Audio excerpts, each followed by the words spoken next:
今日要分享呢個我支筆咧。今日分享呢個我之前喺歷史學翻嚟嘅一個思維咯，就我覺得可以用喺中文嗰度，就係等等啊，眼裏的背影，跟住我會諗即係呢個眼裏背影係意思就係講緊，如果有人同我講話嚟我嘅夢想啦，我夢想可能係學音樂，可能係讀書，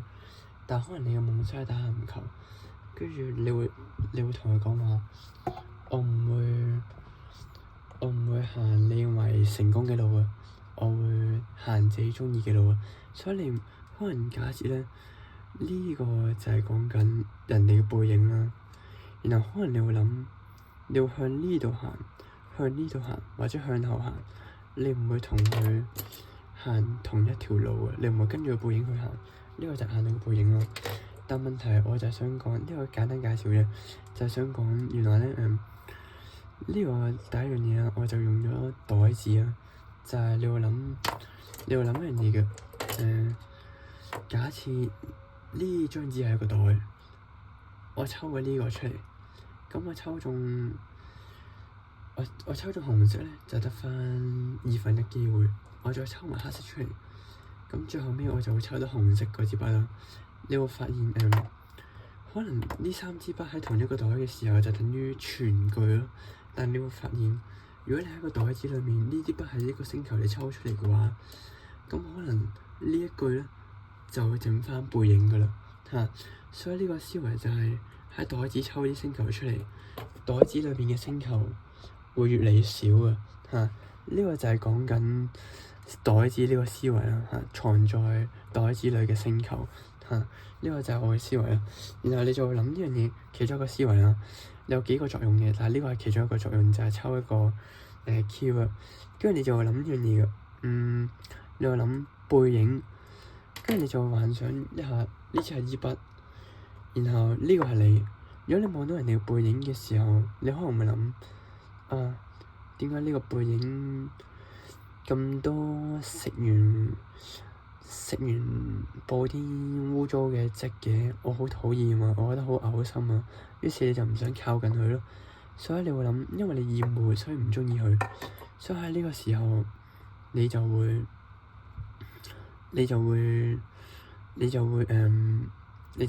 可能你會諗，你會歸納到一個事情，亦都歸納到一個情感嚇，你會咁樣諗噶，你會歸納到一個事情，一個歸納到一個情感，然後你再諗其實情感同事情其實都係一個情況，即係你好似咁啊，你要咁樣諗噶，因為其實你要諗我歷史學翻嚟咧就係要睇圖片啊嘛，背影咧其實同圖片差唔多嘅啫嚇，你要諗喺一個背影裏面，你會見到唔同嘅事唔同嘅情；喺一個圖片裏面，你都會見到唔同嘅事唔同嘅情。你要諗假設呢粒石頭 VS 你喺個圖片裏面見到一個細一個大嘅石頭，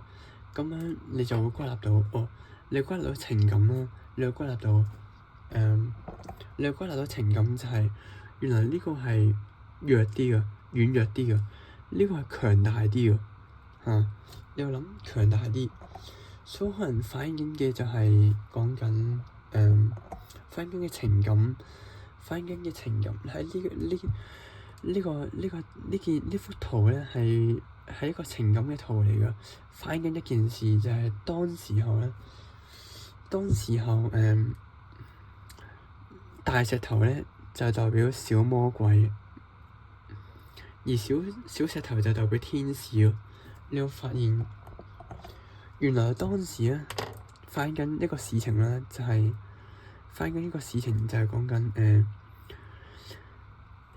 你會諗一樣嘢就係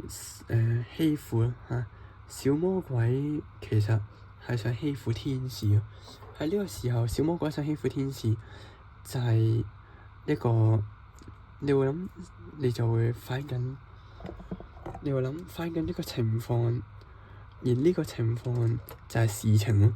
嚇。事情就係小魔鬼欺負天使，然後個情就係講緊一個弱一個強大嚇，你會咁樣諗噶。然後如果假設係另一幅圖啦，如果假設係另一幅圖，你就會咁樣諗噶。另一幅圖就係講緊呢個石頭向住呢個方向行，然後呢個石頭追住佢，咁樣係一個欺負啊！你會講，你會諗係一個欺負嚇小魔鬼，呢個就係小魔鬼，呢個即係呢個係小魔鬼，然後呢個係天使，然後你會發現你會發現一樣嘢㗎，就係講緊呢個石頭追住呢個天使，呢個小魔鬼追住呢個天使，呢個天使逃跑緊，咁咪即係講緊當你反映緊一個情，即係如果呢幅圖係屬於一件事嘅話，就反映緊一個情況，就係一個情咯嚇，就係講緊害怕嚇。天使當時係害怕魔鬼嘅嚇，所以你會咁樣睇嘅話咧，你就會發現你會發現你情況咧就係講緊，解釋下先。情況就係當太陽有陽光嘅時候，代表咗你要咩啊？反映個情況就係啲人要返工咯，啲人要返工嚇，所以呢個就係陽光啦嚇。然後你再諗一樣嘢，就係講緊你陽光之後，你會推到啲咩啊？我唔記得咗，睇返先。係你會你陽光啦唔記得咗。呢個事同埋情咧，其實就係代表住樹木啦嚇，樹木嚇。我解釋下，就係講緊呢個係一棵樹斬咗出嚟嘅樹木，然後你將佢斬咗一嚿嚿，咁佢咪變成一嚿嚿咯。所以你會諗一樣嘢嘅，就係呢個樹木就係一個情況，而呢個情況就包括事同埋情嚇。你會咁諗，所以呢個陽光呢個袋子，唔係呢個樹木呢個袋子，然後你再諗一樣嘢啦。如果假設你會諗陽光，即係頭先諗到陽光呢樣嘢啦，你就會諗陽光就係講緊，如果個圖片係講緊呢個唔講啦，頭先講咗啦已經嚇。所以不過我覺得仲有一樣嘢，就係講緊你會諗呢樣嘢就係講緊，如果頭先咧，根據頭先咁樣講啦，你會一個故事啦，你會諗一個故事，然後你會歸納到一個樹木出嚟嘅嚇，你歸納到一個樹木出嚟，然後你樹木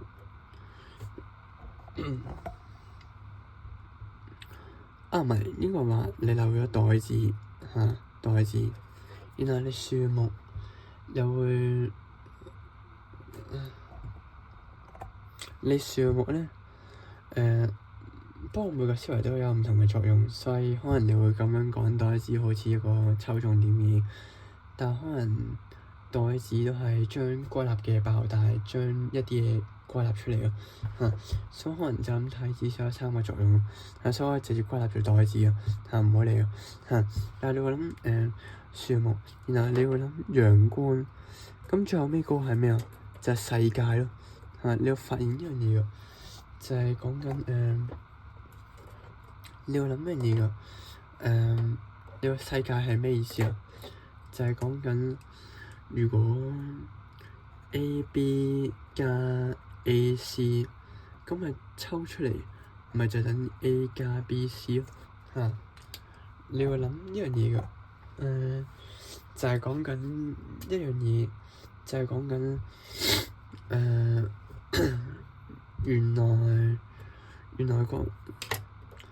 原來咧，當兩嚿唔同嘅嘢，即係可能當兩嚿唔同嘅嘢啦，去加埋意思，即係可能你會諗一個積木搭一個積木啦，你會諗即係可能佢哋要開始握手啊，認識大家做朋友嘅時候咧，你會諗呢個係一個 A 嘅積木，呢個係 B 嘅積木，然後你會諗當 A、B 呢個積木想同 A、C 呢個積木去加埋一齊，即係好似層層疊疊埋一齊啦。然後你就會發現層層疊疊埋一齊，即係咁樣嚇。咁樣嘅話，咪等於佢哋接觸咯。人同人之間嘅接觸，咁咪即係話佢哋會握手咯。佢哋握手嘅話，咁樣睇嘅話咧，咁樣睇，咁樣嘅話，你會諗啊，原來你中意睇書㗎，我都中意睇書喎。跟住你就會發現，但係可能你會發現，我中意行山，但係你唔中意行山，你中意打籃球，你會發現我哋咧有啲嘢係一樣㗎，有啲係唔一樣㗎，但係我哋都照樣可以做到朋友㗎嚇。你會發現，所以如果呢個 A 嘅話咧，就係等於一樣嘢，就係講緊你專屬嘅火焰啦。你會諗火焰原來同太陽咧係兩樣嘢嚟喎，但係問題係佢哋都會有溫度㗎嚇，所以呢個就係 A 啦。但係問題你會諗 B 係咩啊？ B 就係細咯，因為火焰係細啲㗎嘛。C 係咩啊？大啲咯，因為太陽大啲㗎嘛。所以一定唔同嘅地方就係咁樣啦。然後你再將佢變通，你會咁諗嘅，你再會咁諗，啦，A 二次唔係 A 一次加 A 二次，咁你咪等於 A 括弧一加 A 咯。但係你會發現一樣嘢㗎，呢個 A 就好似喺班房上面排隊啦，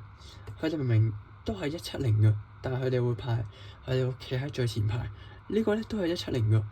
但係佢會企喺嗰隊伍裡面最後嗰個咯。所以你會發現咧，原來佢哋共通點就係都係170㗎，佢哋大家一樣嘅地方都係170㗎。但問題你會發現佢哋企嘅位置唔同啊，呢個先，呢個後。所以問題係咩啊？先佢哋差唔多喎，你會諗差唔多咁樣嘅話，咪就等於如果破壞嘅話，咁咪等於你會諗破壞係一個詞性啦。你會諗情況就係講緊情況就係講緊